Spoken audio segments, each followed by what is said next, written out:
Selain rasa percaya diri dan kemandirian, kepedulian anak pada lingkungan harus ditanamkan sejak dini, tak terkecuali pada anak-anak berkebutuhan khusus. Inilah yang dilakukan oleh Sekolah Alam Medan kepada murid-muridnya dengan membuat berbagai kegiatan terkait lingkungan. Nah, seperti apa pemirsa? Berikut liputannya dalam segmen Sekitar Kita.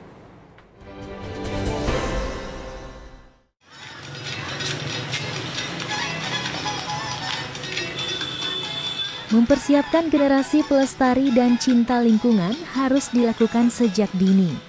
Inilah misi yang diusung oleh Sekolah Alam Medan, sebuah sekolah inklusi bagi anak-anak berkebutuhan khusus yang berwawasan lingkungan. Dalam rangka memperingati Hari Kesadaran Autisme beberapa waktu lalu, murid-murid istimewa didorong untuk berkreasi dan berinovasi dengan berbagai jenis limbah. Salah satu inovasi yang berhasil mereka ciptakan adalah biogas dari limbah kotoran sapi yang dapat menjadi salah satu sumber energi terbarukan. Dalam proses fermentasi selama 1 malam dalam sebuah pipa, kotoran sapi ini mampu menghasilkan gas. Pemirsa, inilah hasil inovasi biogas murid-murid ABK yang berhasil menghidupkan kompor. Andreas Sukendro, pendiri dan kepala Sekolah Alam Medan mengatakan, meskipun anak-anak didik sekolahnya memiliki kemampuan yang berbeda dari anak-anak lainnya, namun mereka memiliki potensi yang dapat dikembangkan untuk dapat berkontribusi dalam upaya pelestarian lingkungan. Jadi setiap anak unik. Jadi setiap anak ini punya potensi yang satu berbeda dengan yang lain. Ada yang suka ngerjakan daur ulang, ada yang suka komputer. Jadi disinilah tugas pendidik untuk menemukan bakat minat mereka. Intinya jangan pernah putus asa, sabar, selalu mau mencari jalan keluar. Biogas yang mereka buat langsung diuji dalam kegiatan masak-memasak yang dilakukan oleh anak-anak penyandang autis ini, pemirsa. Menu yang mereka buat adalah bakso vegetarian berbahan dasar jamur. Api dari kompor berbahan bakar biogas ini pun menyala dengan baik dan mematangkan bakso yang terbuat dari campuran jamur, tepung terigu, dan bumbu pendukung lainnya. Wah, keren ya pemirsa! Cameron Wijaya, remaja berusia 18 tahun yang gemar memasak ini terlihat begitu puas dengan hasil masakannya yang matang sempurna menggunakan kompor biogas. Buat jamurnya direbus, baru sampai matang, lalu terusnya ditepuk, lalu udah halus, baru itu pakai tepung terigu, tapioka dan satu bumbu VG, lalu baru buat bulat, dan masukkan rumput laut, baru aduk, lalu tutup bulat-bulat banyak, dan harusnya semuanya, lalu baru direbus. Selain membuat biogas, belajar mencintai lingkungan juga dilakukan dengan kegiatan berdaur ulang. Anak-anak diajarkan untuk bisa memanfaatkan limbah yang mereka hasilkan menjadi berbagai jenis barang yang dapat digunakan kembali. Seperti kali ini, mereka mengkreasikan egg tray atau wadah telur yang berbahan karton menjadi pot bunga. Caranya, egg tray harus direndam dengan air untuk melunakannya. Kemudian dihaluskan dan dicetak ke dalam gelas untuk menciptakan bentuk pot yang unik. Nah, pot-pot ini nantinya dapat digunakan untuk menggantikan peran pot bunga yang terbuat dari plastik.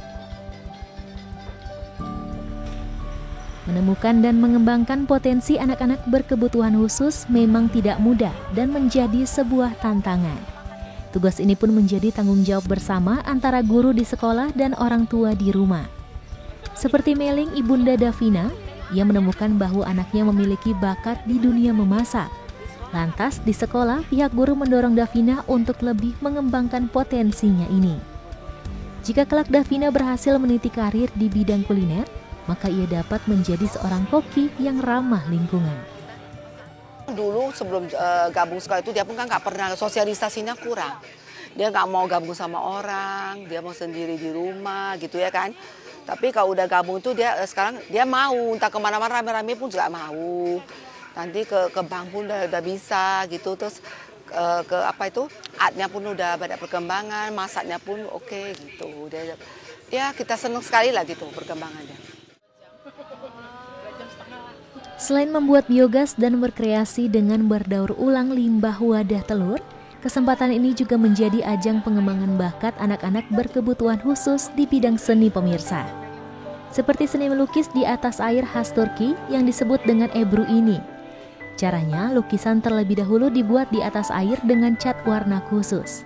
Setelah gambar terbentuk, mereka lalu memindahkan lukisan tersebut dengan menempelkan kertas ke permukaan air. Wah, unik dan indah ya pemirsa.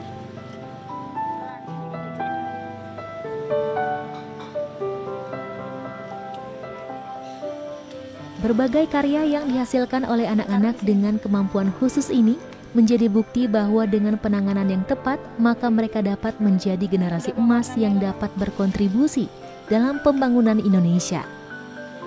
Inilah mengapa menjadi sebuah harapan besar sang pendiri sekolah, bahwa upaya memajukan anak-anak istimewa ini juga mendapat perhatian dari berbagai pihak. Sekolah ini sudah beroperasi 10 tahun, tapi sampai sekarang belum pernah dapat bantuan dari manapun, sehingga kami kesulitan untuk mengembangkan sekolah ini lebih lanjut. Mereka kita harapkan menjadi pengusaha sosial. Jadi mereka diharapkan mampu kembali kepada keluarga masing-masing dan berkarya di keluarga mereka masing-masing, sehingga mereka mampu hidup mandiri. Isaac Newton, seorang ahli fisika, matematika, astronomi, filsuf alam, kimia, dan teolog, adalah tokoh asal Inggris yang mengidap sindrom Asperger, salah satu bentuk autisme. Ia dikenal sebagai pribadi penyendiri, sulit bicara dan bersosialisasi. Namun Newton mampu menempatkan namanya dalam jajaran tokoh-tokoh penting dunia yang berkontribusi dalam pembangunan dan peradaban. Semoga kelak murid-murid istimewa dari Sekolah Alam Medan ini dapat menjadi the next Isaac Newton dan tokoh penting dunia lainnya yang berorientasi pada pelestarian lingkungan. There's nothing you cannot do. I believe in you.